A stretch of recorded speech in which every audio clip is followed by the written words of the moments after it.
the committee to formulate course curriculum for food engineering and technology to be implemented at IIM A-Care and is in Agriculture University, Myanmar. He is a recipient of Best Teacher Award also from IRI. He is a fellow of Institution of Engineers, India. He was conferred with the Team Award by Indian Society of Agricultural Engineers for development of this animal feed block formation machine. He has also received Distinguished Services Certificate from our professional institution, that is Indian Society of Agricultural Engineers. Dr. Jha also served as editor of Agricultural Engineering Today, a contribution to the profession, and is currently serving as member of editorial board of Journal of Agricultural Engineering, the official journal of Indian Society of Agricultural Engineers. With this, I present Dr. S.K. Jha to the August gathering for his memorial award presentation. Thank you so much, sir. Thank you, sir. I humbly request the eminent speaker of today's session, Dr. S.K. Jha, sir, to kindly deliver the lecture.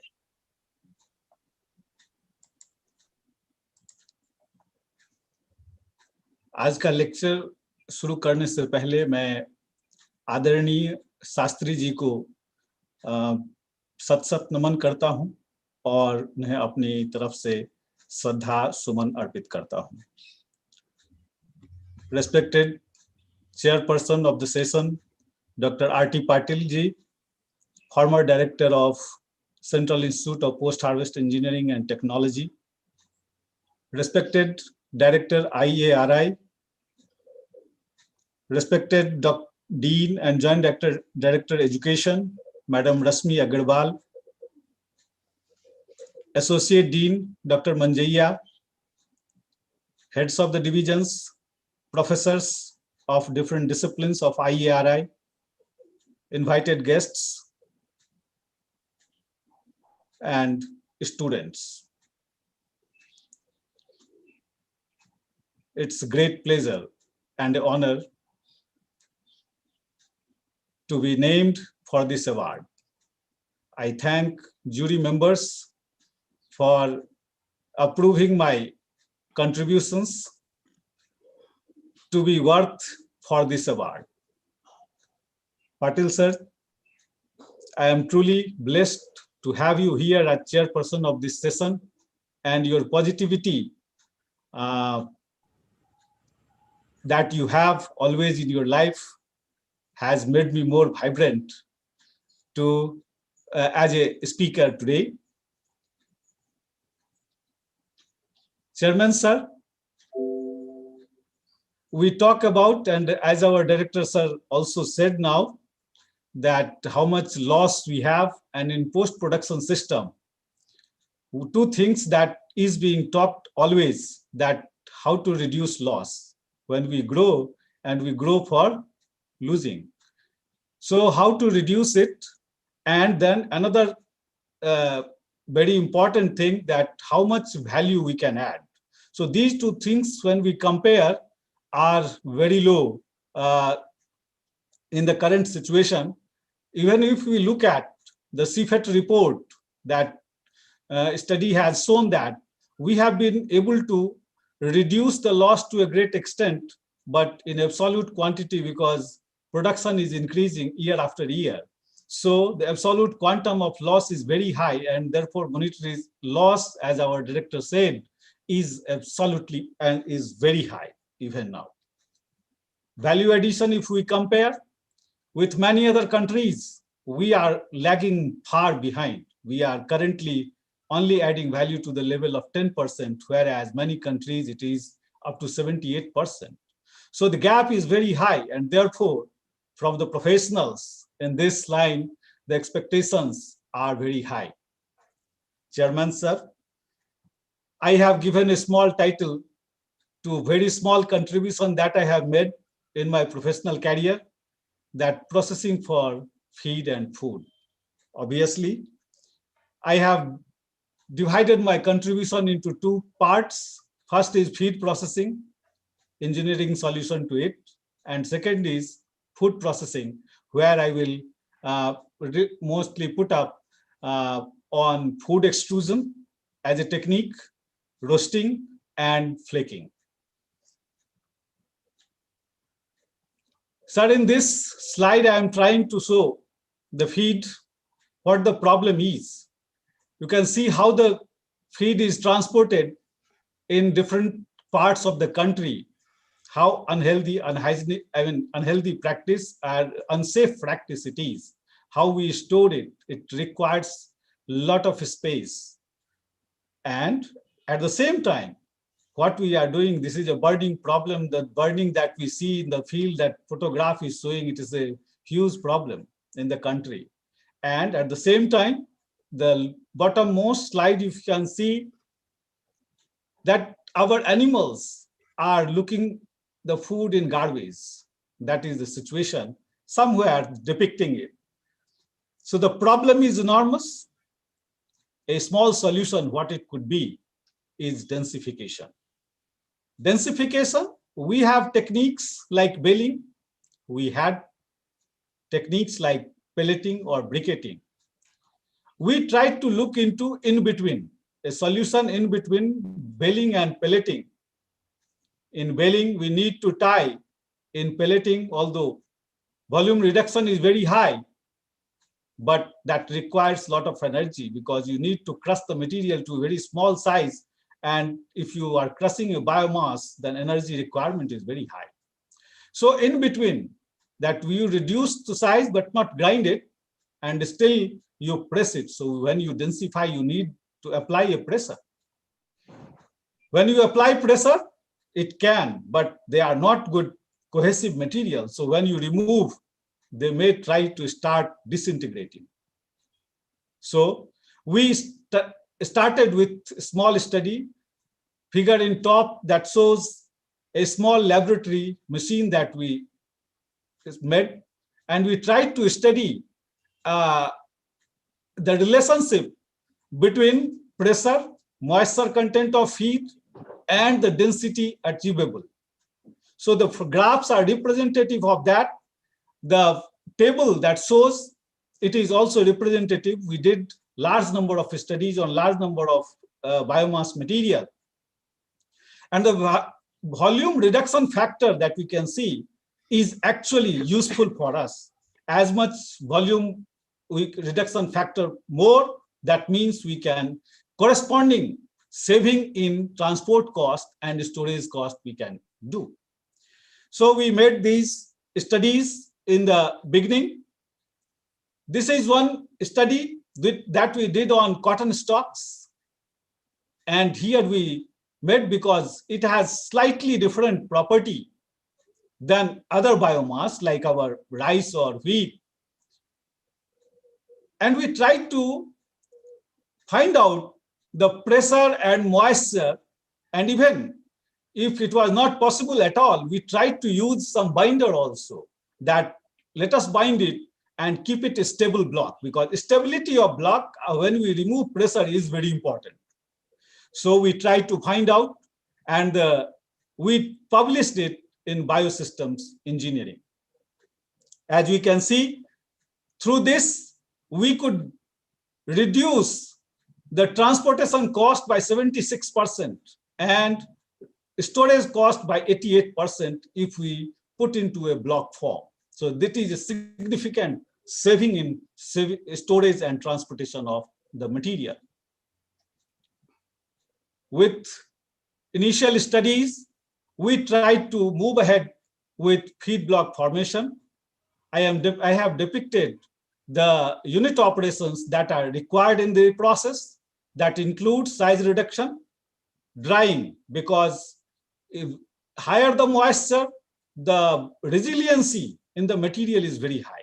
So resiliency has to be captured, and therefore moisture has to be reduced. Crushing is not a mandatory unit operation. It is required only for, I will show, if moisture content in the material is high, how to, by crushing, how we can reduce the drying time. Then mixing.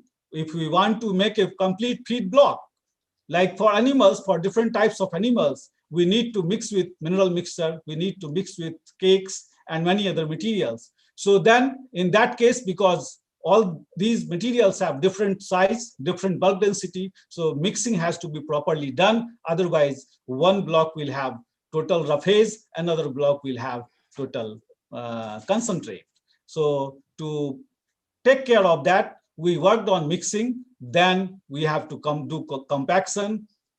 So machine for that machine, and then complete feed block. The slide shows two variants of feed block machine. One is stationary, another is mobile, which is on a trolley. The machine can be taken to the target location, whereas the roughage has to be brought to the location of a stationary machine. So in different variants of this machine, because I will show, we worked in an NATP project on this, where 5 animal nutrition institutions were working, and we were for engineering solution provider with them. So from goat to camel, we had to cater block for them. So for all different size of blocks were required. So for each category, we tried to do that.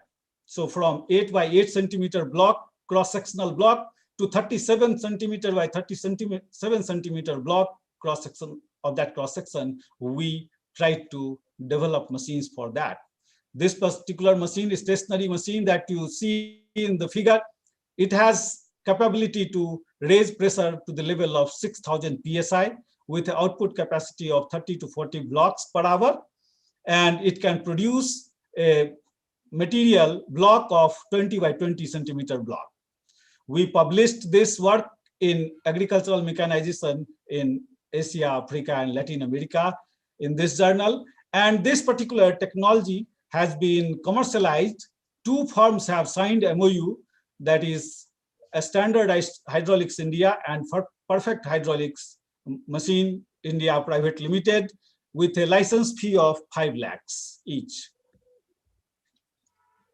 Unfortunately, we could not get patent for that, even though it was in last stage, second revision we had got, and it was almost, but some official lapses we could not get the patent. Next solution, as I told, when we compress, so before compression, we need to mix many types of materials like mineral mixture, molasses, and other things as per requirement of different animals. So we developed this feed mixer. This got patent grant, and this is very simple machine to operate. Any unskilled person can even operate this machine. It has an output capacity of 250, 240 to 360 kg per hour. And we also evaluated its mixing index, which shows the uniformity of mixing of different kinds of constituents. And we found that it varied from 4.5 to 4.64, which indicated that it is able to very uniformly mix these ingredients. Feed crusher, as I talked, because green fodders are considered to be better nutritional quality for animals. And especially green fodders are more coming during rainy season, when the sunlight is less. How can we dry it if we want to convert it into a block? Then we need to reduce the moisture content quickly. So we tried to crush it first, and then we found that we could significantly reduce the drying time. We got patent for this machine as well. The evaluation of this machine for different fodders, 3 fodders I am showing, sorghum, barley, and cluster bean, we found that when we were trying to dry it whole, then it took about 18 to 20 hours. But when we crushed it, the drying time reduced to 6 hours only, to reduce the moisture content to 30 to 14%. So this was one set of solution. But if we cannot do it, then there are alternate solution. animals can be served, if you are only giving the roughage-based ration to the animals, then to complement their nutritional requirement, urea, molasses, mineral blocks can be given, which animals cannot bite, we cannot cut, cannot eat, but can lick it, which is very hard block. So for making this block, we developed a urea molasses mineral block machine, which is shown in this slide, and the ingredients that animal nutrition scientists suggested, that molasses, urea, rice bran, groundnut cake, cement, mineral mixture, and salt. So this is the composition through which we first make the dough of particular consistency, and then we make block from this. So the capacity of this machine is about 150 kg per hour. And we got patent for this machine as well. Next, sir, basmati thresher. Paddy is susceptible to two kinds of damages, and which can ultimately lead to a broken content during milling, or that can reduce the, if we are keeping it as a seed purpose, that can also reduce their vigor and viability and germination percent. So we try to develop a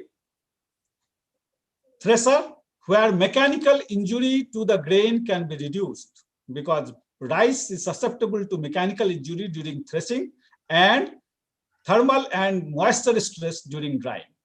So this mechanical injury during threshing, we tried to reduce, and we found, we evaluated for germination percent and internal injury.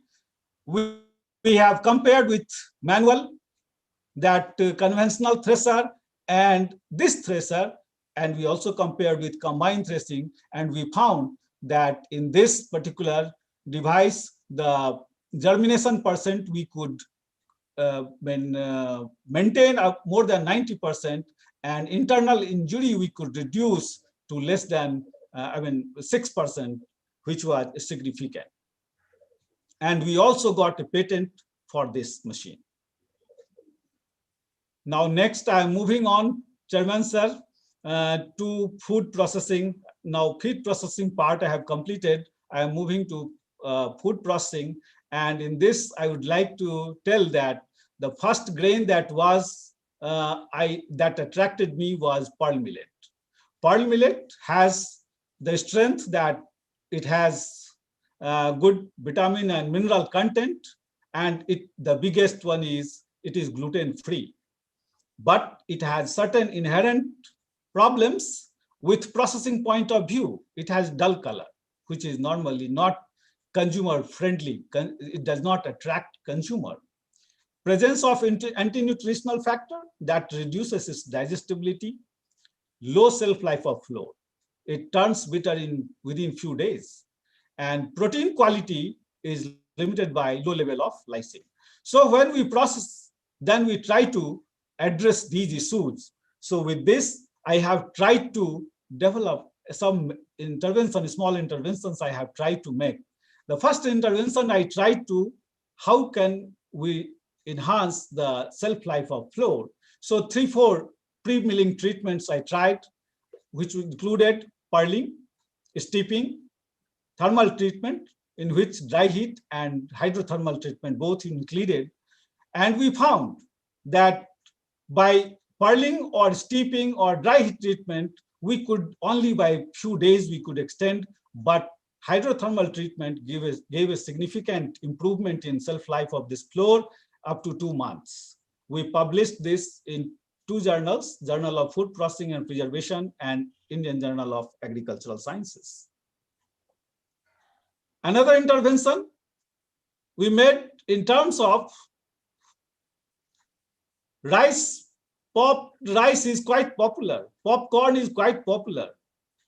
All cereals have similar starch content. Why can't these grains be, and why not these grains have been used so far for popping purpose? So I tried for this, and initially I found that when I am trying to pop it, very low level of popping yield comes, less than 25% or 30%. So obviously, it cannot be commercialized. Then we tried to make a small intervention in terms of heat treatment, and we found that we increased, for the same variety, we increased the popping percent to the level of more than 65%. Then it created more interest in us. We tried to screen the varieties and germplasms. We took, with the help of our breeder scientists friends, I got several germplasm lines and several varieties of IRI, and we tried to screen. And then around 40 germplasms and varieties I had screened, and based on the popping yield, where we got more than 75% and the pop size more than 7 millimeter, and the common among the two, we inferred that these particular germplasms have high potential as a popping quality. So our breeder friends registered it in ICR, this particular germplasm, and we published in Indian Journal of Agriculture Science, and in joint venture with our breeder friends, we published 3 more publications in other journals as well. Next, processing technique, as I told, extrusion processing attracted me more, and I started working on extrusion, different aspects of extrusion. Extrusion, as we know, is very quick process. We can raise the temperature, but keeping the moisture content low, and within very few seconds, we can complete the whole cooking job.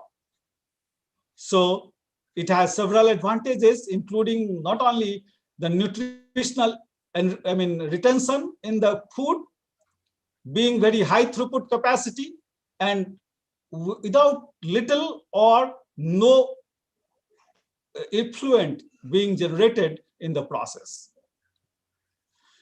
The important parameters in extrusion becoming the barrel temperature at which we try to heat, the pressure generated in the extruder, the die that we use, and the sear we do on the material. These are important parameters. So we have tried to study on these parameters for different kinds of products. Chairman, sir, again, as I told, I started with pearl millet itself. And first of all, I tried to do the flour blend formulation. And I tried with a specific age group for 5 to 15 years of age group. And when I had to formulate, we have gone for ICMR guidelines and their RDA requirement for this age group, which suggests 40 gram protein and 16 milligram iron. And we also took into account the BIS guidelines, which suggest that the supplementary food should not be given, calorie requirements should not be given more than 1/3. So keeping in this mind, we tried to formulate for 13 gram of protein and 5 milligram of iron. And in this process, we also took note of the BIS code for extruded puff. And we made a blend of 3 different grains. As I told, it is limited by the lysine content, the pearl millet. So we tried to complement with the green gram, protein from green gram where lysine is more. So we tried to complement, and QPM, where the protein quality is very good and the expansion property is also very good. So therefore, I tried to include this, and we tried to find out the protein iron, which was a major target for the formulation. And we also took note of cost, that formulation should not have very high cost. So with this, we tried to develop formulation. Then we tried to find out the appropriate process parameters, and the figure shows the pearl puff that we had developed. And we compared with the market sample, how it compares in terms of nutritional quality. As you can see here, that it has fat content just almost half the market sample. Market sample, we found 40%, whereas in our sample, we got 22%, and whereas protein was just double. In compared to 6.66%, in our sample, it was more than 12%, and micronutrient iron especially was 5 times more. And this particular technology or product was given to two firms, AFTL and the Waste Food Private Limited. The license fee is 1 lakh. Another product we moved using the pearl millet, we tried to develop the pasta-like product. Here also, we took into account the BIS standard, where it suggests that it should not have more than 12% moisture content and solid loss should not be more than 8%, although this is for wheat-based product. But when we try to develop pearl millet-based, we try to take note of it and we try to contain these two things within the standard. And we try to study the effect of particle size. In my study, actually, I will show how particle size of the flour affects during different kinds of product formulation. The proportion of wheat and pearl millet, the influence of dye size and temperature of drying, and process variables, all that I try to study. The first I started the effect of particle size of pearl millet alone, whether I tried to find out whether pearl millet alone can form. Yes, it could form, but when we tried to cook it, then everything got disintegrated. But a small variation or some stability we found in this particular 4.0406 millimeter size flour. So we moved ahead with this, and then we tried to mix it with the wheat flour or semolina, and we made different 100% semolina, 90, 80, and we tried to mix with pearl millet. So we found that after cooking, it remained stable up to 50-50. After that, again, when the pearl millet dominated, then again disintegration was was difficult to contain. So we made two recommendations from this. If you put more attention to color, then don't exceed 70-30. If you give more attention to nutrition, then you go up to 50-50. So we published this in Journal of Cereal Science. We tried to study elaborately textural parameters. Textural characteristics is very important characteristics of food. So we tried to study the cooking loss, as I told, that our objective was to keep it below 8% as per standard. So we were able to keep that below 8%, and the hardness, cohesiveness, stringiness, all parameters we studied. Then we found out the optimum parameters where we can get optimum quality, and we tried to look into that cooking loss should be minimum, cooking time should be minimum, hydration capacity should be maximum, and we developed this product. And obviously, we tried to evaluate the sensory quality of this product, and we found, although it was less than the market sample, which was obvious also, but it was quite acceptable product. We then tried to study the effect of dye size. How can dye size influence, or how does dye matter, or dye size? We can see 3 dye size we have used, 0.499 mm, 0.91 mm, and 1.3 mm. So this particular, if you go for higher size, then it takes more time, the cooking loss increases, it goes beyond the 8% range. But if the wall thickness is very low, then in that case, it crumbles after cooking also. And drying temperature influences the textural parameters of the material after cooking. Then we tried to functionalize, add the functional ingredients to this pasta, and we used 3 types of functional ingredients: soya, carrot powder and moringa leaf. Their detailed characteristics we evaluated and are noted here. And we tried to find out that what is the maximum level that we can incorporate. So with that, we found out that part, and then we also found out their sensory acceptability, and we published in different journals that emanated into Journal of Food Science and Technology, Journal of Food Processing and Preservation, Current Science, and Journal of Agricultural Engineering. Next product that we worked was based on QPM. QPM was another grain that was our subject of research.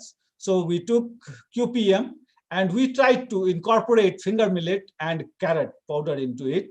And we tried to find out the appropriate processing condition for that. And we tried to develop this kind of product as a breakfast cereal. So we found out the detailed characteristics, their nutritional parameters. We compared with the market sample, and we compared also, we found out its bowl life, which is important for this type of product. We also tried to find out the QPM, the difference in QPM and non-QPM type of material. And we found that in QPM-based product, the protein quality was much better, where we found that tryptophan and lysine was much higher in the QPM-based product compared to non-QPM. Another type of product that we tried to study through extrusion process was the pellet forming, pellet which can be seated to form a product like flakes, to flake it. So proper pellet quality is very important. We try to study how can we make a pellet of desirable sitting quality. So we studied the force deformation curve, and we tried to take note of, study the influence of particle size, as I told you earlier. And now we also take gelatinized and non-gelatinized, because normally in extrusion it is suggested that unprocessed flour should be used. So initially I was not using, but later on, when we had not been able to put up the proper sitting ability into the pellets, then we tried and we got successful in doing that. So while we had to do the gelatinization, then with two types of work we thought of. One was that can we do it through flour, that hydrate the flour and then we pass it through the high temperature, or can we initially boil the whole grain and then we can convert into flour, we can mill it. So we were not very successful when we tried through the flour, but we found desirable result when we boiled the material whole grain and then we tried to convert into the flour. What was actually, we found that these are the pellets. When we tried to make it either by uniform size particle size or by ungelatinized raw flour, this kind of pelletization, that means deformation in pellet, was taking place. So unlike what we found in case of pasta, that uniform size flour gave us good binding ability, but here uniform size flour did not give good binding ability or sitting ability. Here only composite flour gave us this kind of pellet, and gelatinization of flour even improved it further. So this kind of pellet was our requirement, which could be seated into this kind of uniform thickness flakes. So this was very much possible through extrusion process. Another kind of product before you is shown is a rice and a pulse. This has been made through extrusion process. those rice which breaks into small pieces, fine rice, that happens in mill. Even if you best practices you adopt, fine rices are going to break. So fine rices has no commercial value. So if we can reconstitute, we reshape it into rice, then we can add value to it. We did consultancy service to DCP India Private Limited for this rice development. This is the effect of extrusion process, then relating the extrusion variables and product quality, and what advantage we can derive from this technology. We can, when we shape this kind of product, we can enrich, we can make a rice with 10% or more than 10% of protein, which cannot be obtained in natural rice. That is, we can add any color to that rice. We can make of any color, the rice of any color. We can functionalize it. We can put isoflavone to it. We can put any other functional ingredient to it, and a very significant, which is desired these days, where the husband and wife go to office, no time, convenience in cooking. If you take long time to cook a pulse or a rice, you can cook it in just few minutes, just by putting into boiled water. Chairman sir, this is a product, roasted product, very simple, low technology, very low investment technology. The upper one shows 3 types of soya nut: yellow soybean, black soybean, and green color soybean. This has been simply converted into, textured into a crunchy texture, and thereby the shelf life has been prolonged to several months. And it has been initiated as a entrepreneurial activity.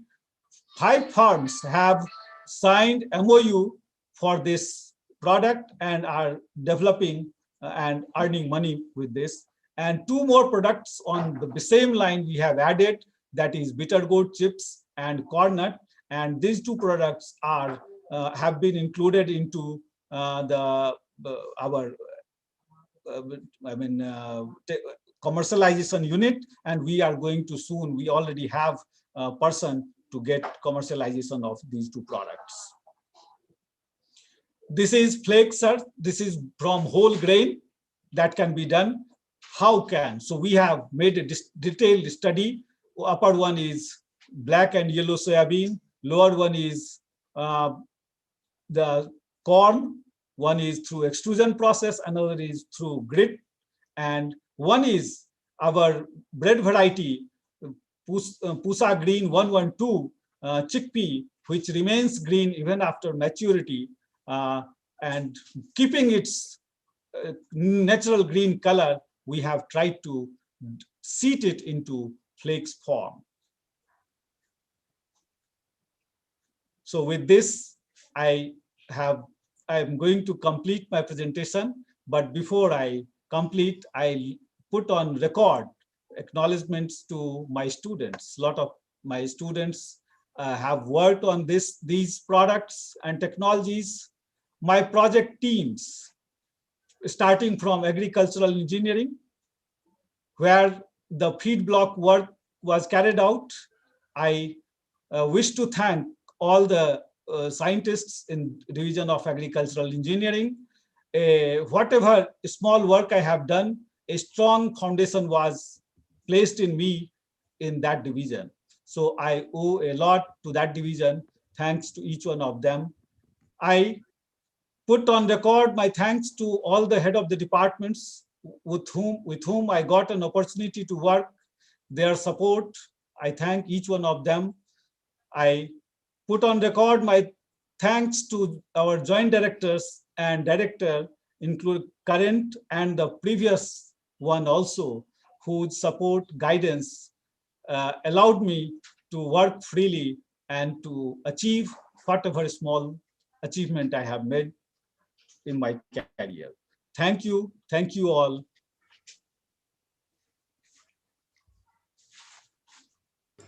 Thank you, Dr. Jha. Anything, any moderation is required in between? Yes, Dr. Harita will join us. Okay. Dr. Harita. Thank you very much, sir, for such a wonderful presentation. May I You now unshare- request Chairman for your kind remarks. Sir, Okay. Dr. Jha, please unshare your slides.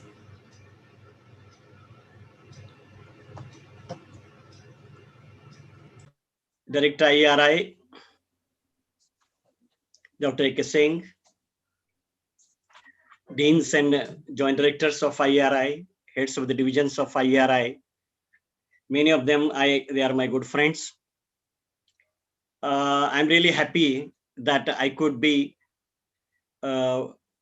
listening to Dr. Jha's presentation, because these are the technologies which are required today, because the Prime Minister's call for the micro food processing units, enterprises, establishment in the rural areas, these are the technologies will be very much useful for that.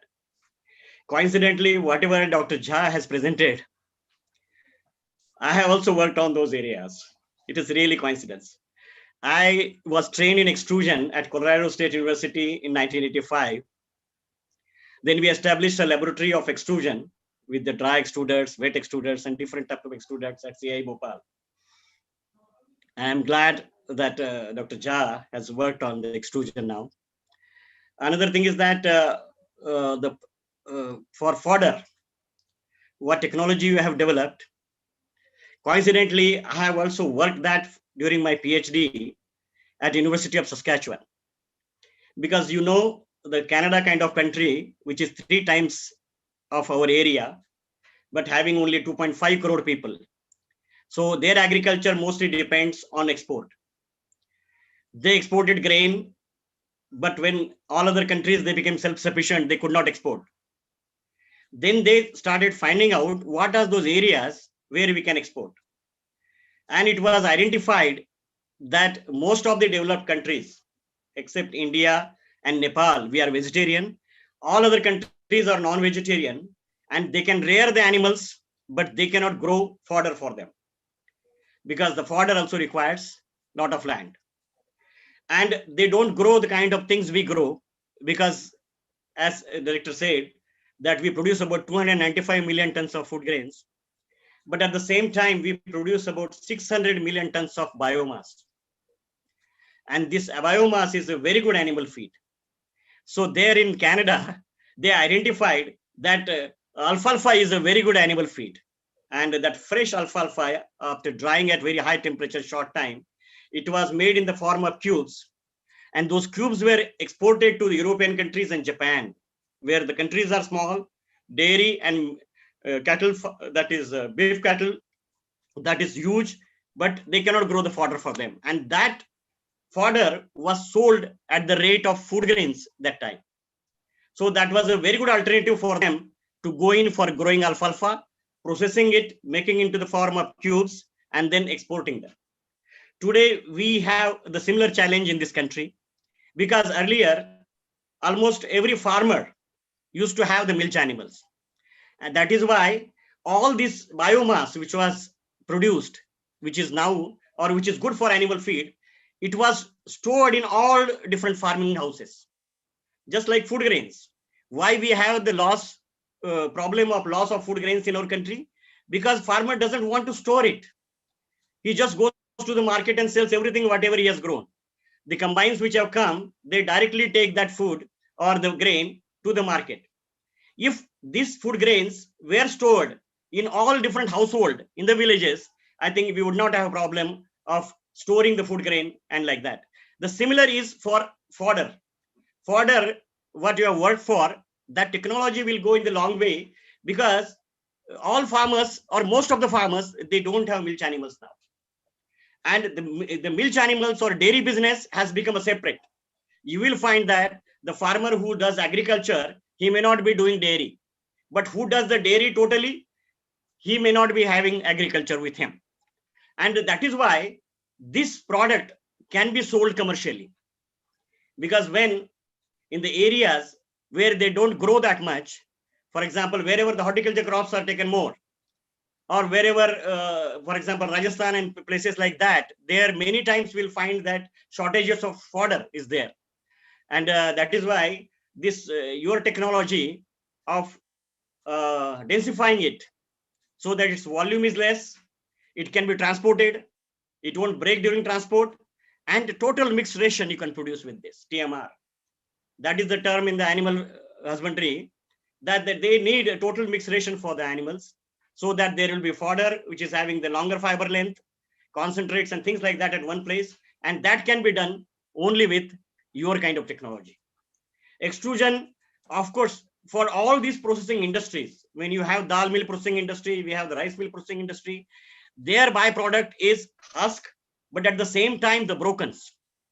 The large number of brokens, the large quantity of brokens which doesn't get fetch much price, that can be reused with vitamin fortified, mineral fortified, and that kind of fortified rice. And in urban population especially, and because of the COVID situation, now people have become very much worried, and they want to eat very densely, food, nutritious food, and also they increase their immunity. And I think along with this, you can add some immunity factor also in that, so that the chawal which they eat, it will also provide them the immunity. Maybe you add some black pepper in that. Okay, of course, this study has already been done, but in future, if you decide to take up, then introduce the immunity part of it, because our country has survived COVID because we are immune to this. And we are not strong, of course. The strength is different and immunity is different. We are not strong, but we have the immunity. One thing is because we were exposed to a lot many microorganisms on the way, right from the childhood to our job. That may be one of the reasons. And another thing is that we consume lots of spices, and those spices are immunity boosters. So with these few words, I congratulate Dr. Jha for giving very good presentation of whatever you have done, along with its commercialization. And I think when it is shared with others and those who are listening, they will try to make use of these technologies to have the micro food processing industries established throughout the country, and earn money out of it and provide jobs to the rural youth. And that way our country will progress further. Thank you very much. Thank you, sir. Thank you very much, sir, for your kind remarks. I would now request Dr. Rashmi Agarwal, Dean and Joint Director, Education, IRA, to present formal vote of thanks. Ma'am, please. Thank you, Harita. It is my pleasant duty to propose a formal vote of thanks. Chairperson of today's memorial lecture session, Dr. R.T. Patil, former Director, CIFET, Ludhiana, our Honorable Director, Dr. A.K. Singh, the awardee and the speaker of today's award lecture, Dr. S.K. Jha, Professor, PhD, invited guests, professors, heads of the divisions, and all the PDs, all joint directors, staff, students, ladies and gentlemen. So first of all, my congratulations to Dr. S.K. Jha for getting this prestigious Harikrishna Shastri Memorial Award, which is 26th award in the series.